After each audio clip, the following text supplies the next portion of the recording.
El webinar del día de hoy está titulado como Cook and Chill para pequeños negocios. Y un poco los objetivos son explicar la teoría detrás de este sistema, ¿no? Entender qué es el sistema de Cook and Chill, tan conocido ya,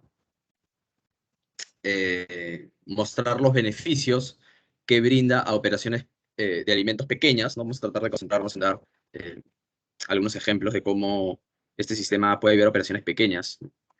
Y por último, analizar los equipos necesarios para llevar a cabo este proceso de manera adecuada. Entonces, vamos a comenzar definiendo qué es Cook and Chill. Lo primero, bueno, obviamente, eh, este sistema es conocido en inglés, ¿no? En realidad, para que, bueno, el que hable inglés no hay ningún problema, pero encuentro que hay muchas personas que, si es que por ahí no saben hablar inglés, puede ya desde el inicio resultar un poco complicado entender qué es Cook and Chill, ¿no? Pero Cook and Chill significa literalmente, en español, cocinar y enfriar. Entonces, eso es lo que es este sistema. Es el sistema que nos permite cocinar y enfriar rápidamente los alimentos. Y principalmente sirve para realizar producciones de manera anticipada, ¿no? El hecho de poder cocinar y enfriar rápidamente permite ganar ciertas ventajas en los alimentos, que vamos a revisar más adelante, y esto permite alargar el tiempo de vida de los productos y por lo tanto podemos hacer producciones de manera anticipada y contar con productos en el momento en que deseemos, ¿no? Entonces, hay algo importante que resaltar, ¿no? En la definición que he dado hace un momento, que es que cuando enfriamos lo tenemos que hacer rápidamente, ¿no? No es enfriar por enfriar, ¿no? De hecho, acá les tengo un video, este, justo hoy en la mañana, eh, encontré cuando entré a la cocina este plato de brócoli que se estaba enfriando en la ventana, ¿no? Que es un poco el método tradicional, el método casero que se utiliza, bueno, desde hace muchos años para enfriar. Sin embargo, obviamente, en el mundo ya profesional, este método claramente no es el método adecuado, ¿no? Y además no es un método que nos permita enfriar rápidamente la comida realmente, ¿no? Al contrario, es un método que nos permite enfriar muy lentamente y enfriar muy lentamente trae una serie de consecuencias, ¿no? Entonces, en el video se ve claramente eh, como hay muchísimo vapor que sale del brócoli, ¿no? Y solo viendo la imagen podemos comenzar a hablar de esa pérdida de humedad como una de las principales negativas de enfriar de manera lenta los alimentos, ¿no? La comida sigue caliente y el proceso de evaporación continúa y esto hace que los alimentos se vayan secando. Y además, bueno, los productos se van oxidando, van perdiendo sus características organolépticas, ¿no? Entonces, enfriar rápidamente es parte importante de este proceso. Ahora, en el mundo profesional, nuevamente, ¿cómo logramos enfriar rápidamente? Bueno, con estos equipos que son los abatidores, ¿no? Eh, los abatidores son equipos que manejan temperaturas muy bajas y niveles de velocidad muy poderosos dentro de la cámara que permiten enfriar rápidamente la comida. Eh, Hace un momento ponía el ejemplo de la ventana, ¿no? Pero acá hay algunos otros ejemplos de cómo de manera tradicional eh, algunas personas suelen enfriar la comida, ¿no? Acá está la clásica, seguramente en una casa donde, bueno, se deja la olla enfriando sobre la hornilla o en un mostrador, si hablamos de una cocina industrial en una mesa, ¿no? Sobre el fogón, etcétera. Y, bueno, también conocemos que se suele enfriar comida en el refrigerador, ¿no? O en los congeladores. Sin embargo, estos métodos no son adecuados. Estos equipos que vemos acá son equipos que sirven para conservar alimentos en refrigeración y para conservar alimentos en congelación. Sin embargo, no son equipos adecuados para bajar esa temperatura radicalmente como si lo es el abatidor. Entonces, eh, vamos a comenzar hablando un poco sobre la parte de la cocción, ¿no? Que está incluida dentro de este proceso. Como hemos visto, cook and chill es cocinar y luego enfriar. Este, y bueno, si vamos a aplicar este proceso, la realidad es que tenemos que seguir una serie de pasos para que el resultado de nuestra comida sea óptimo, ¿no? Y por supuesto vamos a comenzar por la cocción. Entonces acá he colocado distintos equipos, algunos un poco más tradicionales o básicos como las hornillas a gas, como horno a convección, una plancha, y algunos que cuentan con un poco más de tecnología, ¿no? Como un circulador de inmersión, como un equipo combinado, una placa de inducción, que claro, obviamente nosotros podíamos lograr buenos resultados con una plancha o en una cocina a gas. Definitivamente tenemos que basarnos un poco más en la expertise del cocinero, ¿no?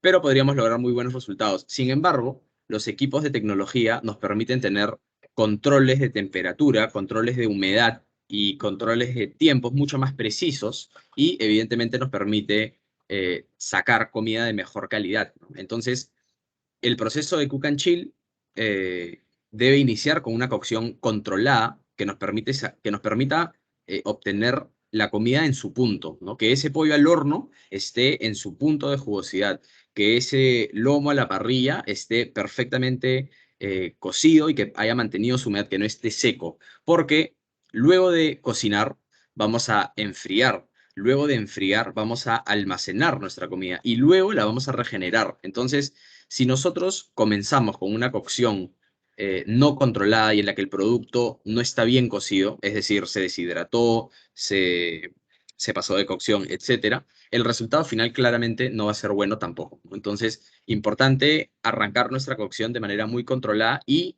tratando de mantener el mayor porcentaje de humedad posible en nuestra comida, ¿no? Eh, Luego de que cocinamos y enfriamos con el abatidor, vienen algunos procesos complementarios, ¿no? Algunos procesos que complementan el sistema de cook and chill. Como mencioné hace un momento, luego de que abatimos la comida, bueno, va a venir un periodo de almacenaje, de almacenamiento, ¿no? En el que almacenaremos la comida en positivo, ¿no? En refrigeración, o en negativo, ¿no? En congelación. Luego tenemos el empacado al vacío, que también es una muy buena opción. No es 100% necesaria en algunos casos, pero es un proceso que ayuda muchísimo a la conservación de los alimentos. Y por último está la regeneración, ¿no? Que evidentemente esta posibilidad que tenemos de tener comida preparada con anticipación, bueno, al final va a terminar en un proceso de regeneración, ¿no? Cuando ya vamos a servir la comida, cuando ya vamos a atender el servicio, a atender el comedor, vamos a regenerar esta comida eh, de la mejor forma para comenzar a atender, ¿no? Entonces acá está un poco el ciclo completo, ¿no? En un solo slide para que se pueda apreciar más fácilmente. Tenemos la cocción y el abatimiento. Ese es el cook and chill. Y luego vienen los procesos complementarios, ¿no? El empacado al vacío, que lo pongo como 2.1 porque es un proceso opcional. En algunos casos, cuando tenemos comida muy delicada, por ejemplo, podremos empacar, pero en algunos casos no será tan necesario o no será necesario. Luego viene el almacenamiento y luego la regeneración. Ahora, ¿para qué sirve principalmente, como dije al inicio? Para realizar producciones de manera anticipada, ¿no? Esa posibilidad que tenemos de producir con anticipación sin mermar la calidad del producto final es realmente ventajosa, ¿no? Es un beneficio muy grande que nos da el sistema, tanto en operaciones grandes como en operaciones pequeñas, ¿no? Muchas veces existe la creencia de que este sistema eh, se aplica sobre todo para operaciones grandes, pero la realidad es que en operaciones pequeñas también, ¿no? Por ejemplo, podría mencionar de primera mano, en un local pequeño donde no tengo mucho espacio, en un local pequeño donde no tengo mucha capacidad de producción, no tengo mucho personal, eh, no tengo muchos equipos, etcétera, aplicar el sistema de Cook and Chill es una gran ventaja, ¿no? Porque me permite producir, por ejemplo, en 1 o 2 días una carga mayor o un volumen mayor de producción y luego simplemente ir regenerando o directamente distribuyendo mi producto que ya abatí, ¿no? Ahora lo puedo haber empacado al vacío y simplemente tengo una línea de negocio alternativa dentro de mi restaurante, dentro de mi cocina oculta, ¿no? Entonces, para operaciones pequeñas permite ahorrar muchísimo espacio, ahorrar muchísimo tiempo, trabajar con menor cantidad de equipos, y ahorrar espacio, ¿no?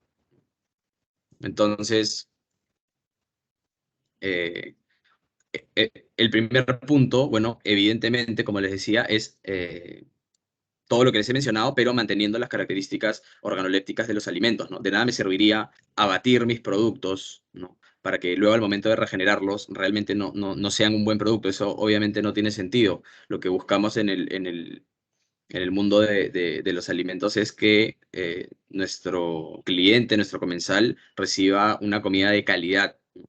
Y hablamos de calidad por una comida que obviamente sea inocua, pero que también eh, sea jugosa, si es que lo tiene que ser, que esté dorada, si es que lo tiene que estar, que esté crocante, si es que lo tiene que estar, etcétera, etcétera, etcétera, ¿no? Entonces, este sistema garantiza que al regenerar los productos vamos a lograr esas características.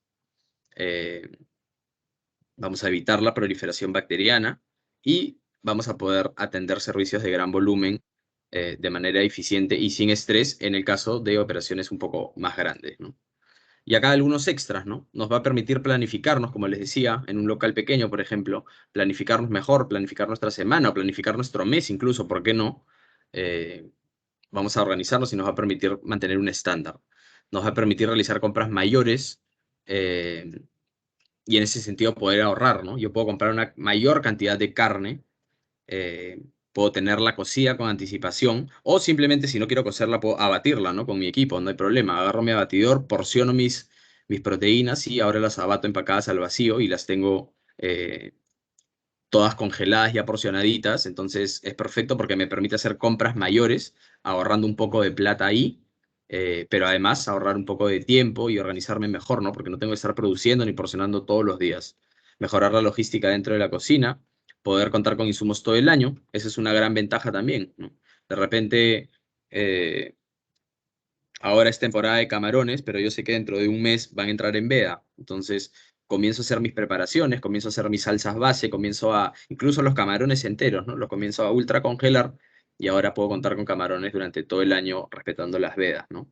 Y finalmente, velocidad de servicio, ¿no? Yo ya tengo la comida hecha y el proceso de regeneración es un proceso más rápido que el de cocción.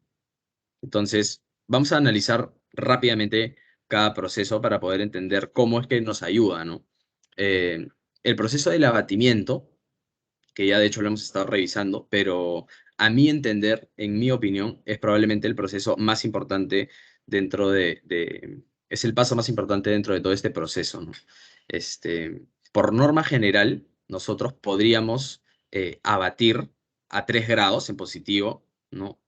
Cualquier alimento en menos de 1 hora y media. Es decir, termino de cocinar mi estofado, ¿no? Está súper caliente, está a 80, 85 grados, ¿no?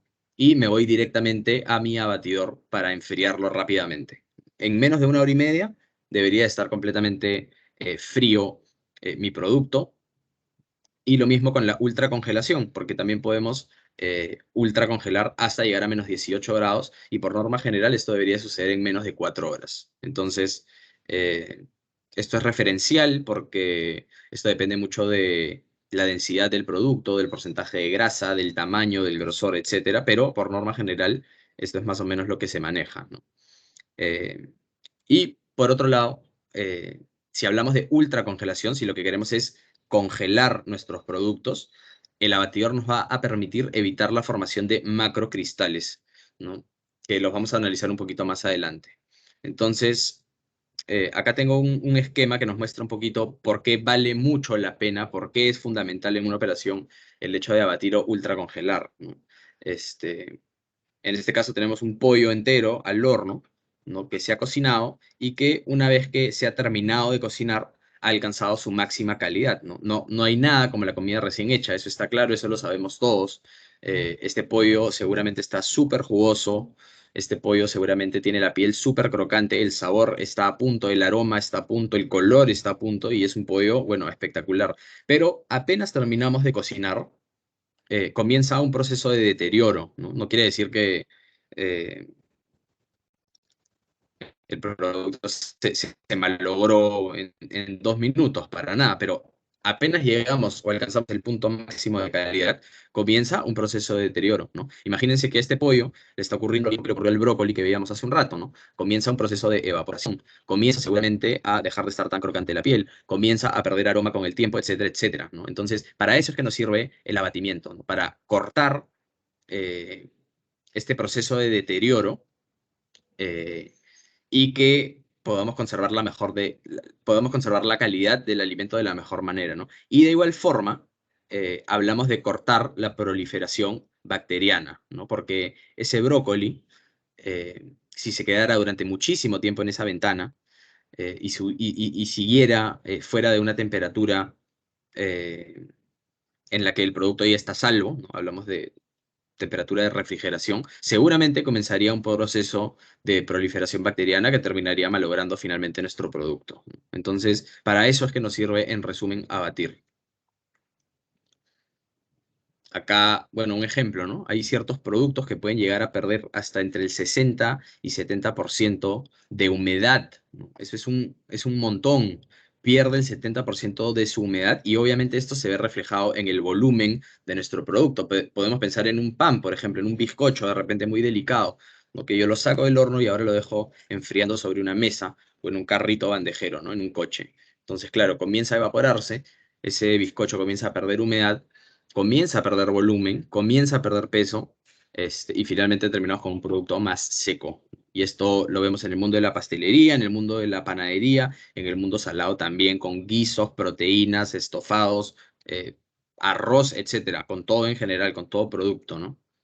Vamos a hablar rápidamente sobre la formación de macrocristales en los productos. Cuando uno congela un producto, cualquiera que sea, ¿no? Generalmente los ejemplos que se suelen dar cuando se habla de este tema es con proteínas, ¿no? Porque evidentemente las proteínas son los productos que un mayor gasto significan eh, en nuestra operación, ¿no? Son los productos más costosos. Entonces, cuando uno congela, por ejemplo, una pechuga de pollo eh, en un congelador tradicional, el fenómeno natural de las moléculas de agua de cualquier producto es la de generar macrocristales, ¿no? Cuando el agua se congela, toma forma de cristales grandes. Obviamente estamos hablando a niveles microscópicos, ¿no? Pero para darnos una idea, imagínense que este fuera un macrocristal, ¿no?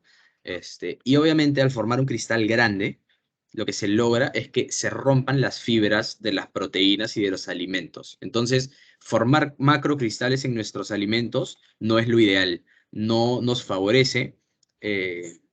Y bueno, obviamente se logran cuando congelamos de manera inadecuada, ¿no? La idea es que con un abatidor nosotros conseguimos formar microcristales, es decir, el mismo fenómeno, pero con cristales muchísimo más pequeños, que al ser más pequeños no alteran las fibras de las proteínas, como en este caso que venía explicando, ¿no? Estos cristales chiquitos, muy pequeños, no van a romper la proteína como si lo hacen estos cristales, ¿no? Es simplemente física, es el fenómeno natural que ocurre con los cristales de agua cuando se congelan. Entonces, acá lo tenemos un poco mejor ejemplificado, ¿no? Acá tenemos un bife, imagínense, o un lomo, un pedazo de carne, este, y bueno, esto está a temperatura ambiente, ¿no? Lo que podemos ver son las fibras musculares y las moléculas de agua, ¿no? El porcentaje de agua que tiene este pedazo de bife, este, y acá un poco lo que les explicaba, ¿no? Si yo, por ejemplo, metiera este bife en el congelador de mi casa eh, a congelar, se generan estos cristales muy grandes de hielo y lo que hacen es romper la fibra.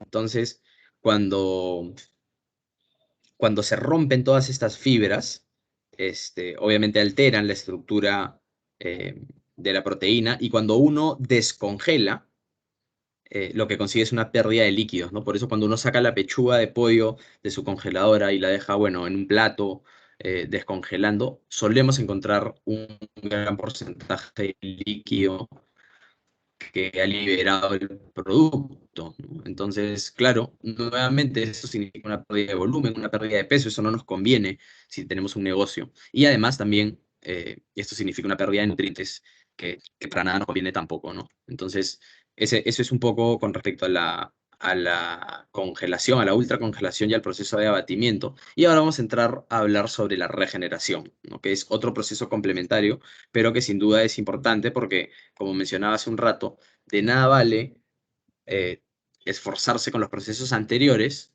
¿no? Cocinamos muy bien la comida, abatimos muy bien la comida, conservamos muy bien la comida y ahora al momento de regenerarla, la regeneramos de manera apurada, con una temperatura descontrolada, sin humedad, ¿no? El resultado obviamente no va a ser un buen resultado nuevamente, ¿no? Entonces acá nos gusta hacer un poco una comparación entre recalentar, ¿no? Que simplemente es llevar un producto a una temperatura de servicio, ¿no? Calentar, que el producto esté caliente, y regenerar, ¿no? Regenerar básicamente es llevar la comida que ya fue, eh, como hemos venido hablando, abatida, ¿no?